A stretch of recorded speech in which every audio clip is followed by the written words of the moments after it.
LOL take two. LOL take two. LOL take two. Now listen. When we last left our hero, me, I was in an operating room in Burbank, California. A piece of New York steak the size of an Amazon distribution center lodged in my esophagus. I had just sat down to eat at a good friend's dinner party and just go back and listen to part 1. For God's sake, what else are you doing? The point is, I had been given a dose of propofol by my very androgynous Russian anesthesiologist and was like Alice in Wonderland going down the rabbit hole. I awoke 2 hours later in recovery, the piece of steak gone, but needless to say, I was extremely sore. The on-call GI doctor said he had removed it, but my body's own previous attempts to extricate it, again, go back to part 1, had caused a tear in my esophagus, and air was escaping into my chest cavity, and so I was being admitted immediately to the hospital.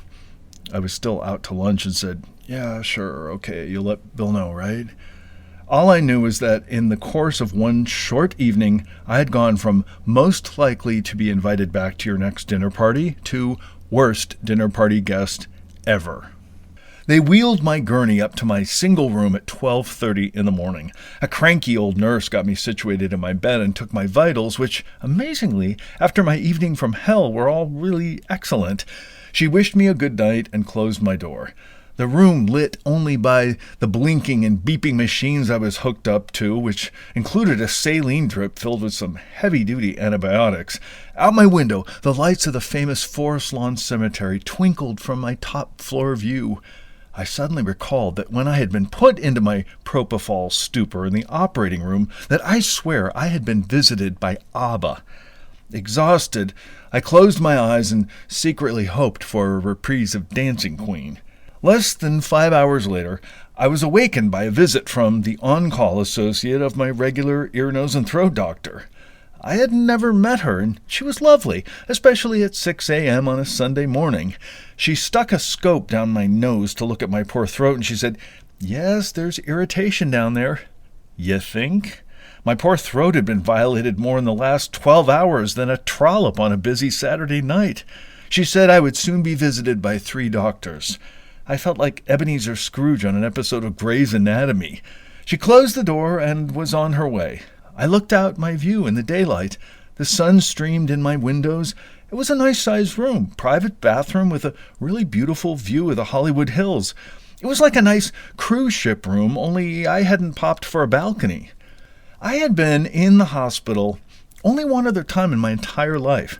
I was a freshman at the University of Minnesota and experiencing abdominal pain. I had gone to the student health center a couple times before for similar pain. They chalked it up to freshman year stress, gave me something to calm me down. I'd sleep for a bit, then they'd send me back to my dorm room. The last time it happened, I woke up from my Valium nap and still had the pain. They admitted me to the hospital, and I had an emergency appendectomy.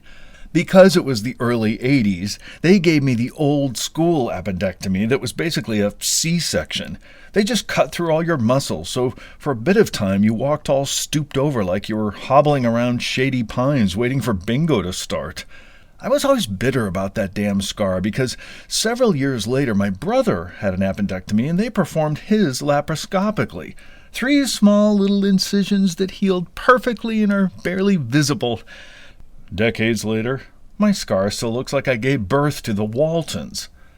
Back on the cruise ship going nowhere, I was allowed only one visitor in the hospital because of COVID precautions. Bill dropped by with a phone charger, my iPad, Bose speaker, and a pad of paper. We had no idea when I was going to get out of the hospital.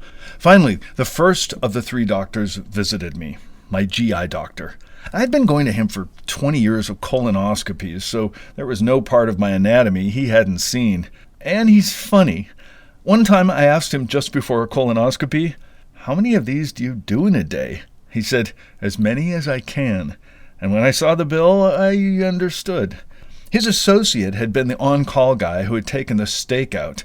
Thankfully, the tear in my esophagus didn't need surgery, but the head of thoracic surgery had been called in to consult on my case and had ordered an esophagram and CAT scan to assess the damage. They came to wheel me down for my esophagram. This is where you drink barium, which is like plaster of Paris, and lights up bright white on a live x-ray, and they record a movie of how the liquid travels down your gullet in real time. It's actually kind of cool to watch the screen and see your guts doing their thing. They put me on a gurney to take me back upstairs to my room, and as we were going into the elevator, a guy in scrubs was leaving. He turned around and he said, "You had the steak, right?" I said, "Yeah, how did you know?" "I was your operating room nurse." I thanked him profusely, and the doors closed before I could ask him if he had seen or heard ABBA like I did. A bit later, I was wheeled back downstairs for a CAT scan. I should have had my Map My Walk app running. The line of gurneys to get into the CT room stretched down the hallway like it was a weapons check at the Coachella Music Festival. I guess it was a bad weekend for strokes, and so they were backed up. Back in my room, I was visited by the second doctor, the thoracic surgeon. He was a curmudgeon-y guy who had obviously seen it all. He said I was to have no food or water while my body healed itself from the inside out. Thankfully, like a cut in your mouth, if it's kept clean, it heals much faster than, say, a cut on your skin, but it must be kept absolutely undisturbed. Got it. Finally, I was visited by the third doctor, my GP, who showed me photos taken in the OR of the steak stuck in my esophagus. It was like something out of Animal Planet. And the actual tear itself? Lovely. There had been cloudiness on my x-ray they had taken in the ER prior to the endoscopy, which was, in fact, air that had escaped from this tear that my alien retching had caused. He rubbed the top of my shoulders with his hands, and the escaped air popped like crackling Rice Krispies. He said it would go away, but good Lord, despite the fact that I was feeling better, my body was just a mess. After my second night at Spa St. Joe's, I was awakened by this very sweet woman who said, "Good morning, Anthony. I'm a speech therapist, and I'm here to give you a swallow test." She had a little covered plate and gave me a bit of water and told me to sip it. I wasn't sure if I was supposed to have anything, but her visit had been ordered by one of my doctors. She watched me swallow it, then gave me a really small white bread sandwich with a slice of American cheese and told me to take a small bite. Really? I ate a couple of bites. She gave me all kinds of tips for when I would eventually go back to eating and left. Shortly after, the cranky thoracic surgeon popped his head in to see how I was doing. He saw the napkin on my lap, covered in Wonder Bread crumbs, and barked, "Where did you get that food?" I was like a kid with his hand in the cookie jar, but it wasn't like I had ordered in from Grubhub. I told him the speech therapist gave me a swallow test and told me to eat it. He was not happy about this and said, "We said no food. Who ordered this test?" I told him. "I'll talk to him," he said. He hastily turned and left the room. Yikes. I guess he really meant no food.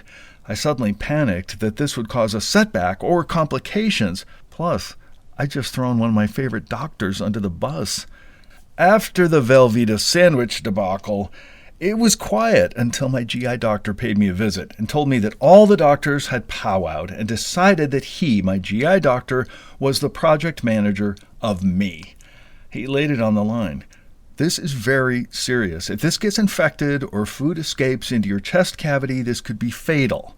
Fatal? He said the next few days were going to seem boring, but that it was imperative that this heal on its own.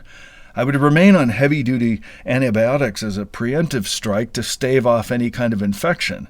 An infection could come quickly and prove deadly. Okay, well, thank you, Debbie Downer. That was scary as hell. And here I was, in my little cruise ship room with no balcony, no food being delivered, and it was COVID time, so I kept my door closed. I felt something I don't experience often. Total quiet. I never even turned on the TV. I had my music, my meditation app. I have to admit that being off the grid proved to be really interesting. The nurses knew about my cruise ship analogy, and I kept joking to them. "We've sailed by Mazatlan 3 times today. What the hell?" Of course, I had been sick before. The flu, mono, whatever. But during those down times, you always felt crappy and just wanted to sleep or crawl under a rock and die. I was feeling better every day, but the lesion inside my esophagus that I couldn't feel was like a piece of dynamite that, if I wasn't careful, could blow and take me with it. After visiting hours, I would move my chair in front of the twinkling lights view and listen to Nancy Sinatra singing "We Need a Little Christmas." She was comforting. Don't judge. Day 4 started with the glimmer of hope that I was to be sprung. Thanksgiving was the next day. The big dinner that we had purchased and invited friends over had been canceled. Bill had put the unthawing turkey back in the freezer after a panicked call to the Butterball hotline to see if it was okay. It was. But first, another CAT scan to see if the lesion was healing. Down the elevator again on the gurney. This time I had to drink Contrast, hold and squeeze it while they were taking the images to make sure I wasn't leaking. That was also in addition to Contrast being put into my veins that made you feel like you were wetting your pants as it goes in. Good Lord, I was getting more radiation this week than Chernobyl. The last day, I even received a visit from the chaplain, a big lug of a gay guy who said, "You're the guy who had the steak, right? We've heard all about your case in our daily briefings." I was a gastric celebrity. Finally released at 7:30 that night, Bill drove me home to our white boxer Roxy, who looked at me like, "Where the hell have you been for 4 days?" But she would not leave my side for weeks afterward. I dutifully ate my soft food diet for 2 weeks and continued liquid antibiotics. I had forgotten how much I really liked pudding, eggs, and cream of wheat. 2 months later, I followed up with my GI doctor, had some tests, and everything is healed nicely. Boy, did I dodge a bullet on that one. It wasn't fun, God knows, but it wasn't all bad. During that forced downtime, I learned some amazing things. 1, I love Jell-O. I'm not proud. I learned what my blood type is. I learned a new way of eating. Put down your fork and chew. Then swallow. Do not pick your fork back up until you've swallowed.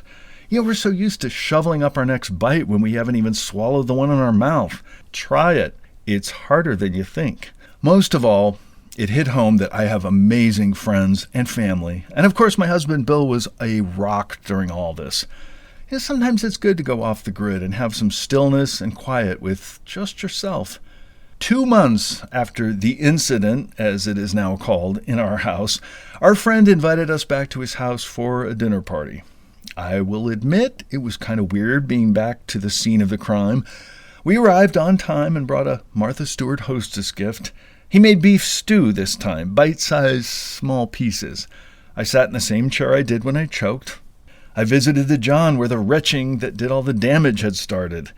That night, I lost the title of worst dinner party guest ever and regained my former honor of most likely to be invited back. And I haven't had steak since. But I do have to admit that, I now keep a secret stash of red Jell-O in the closet. LOL take 2. LOL take 2. LOL take 2.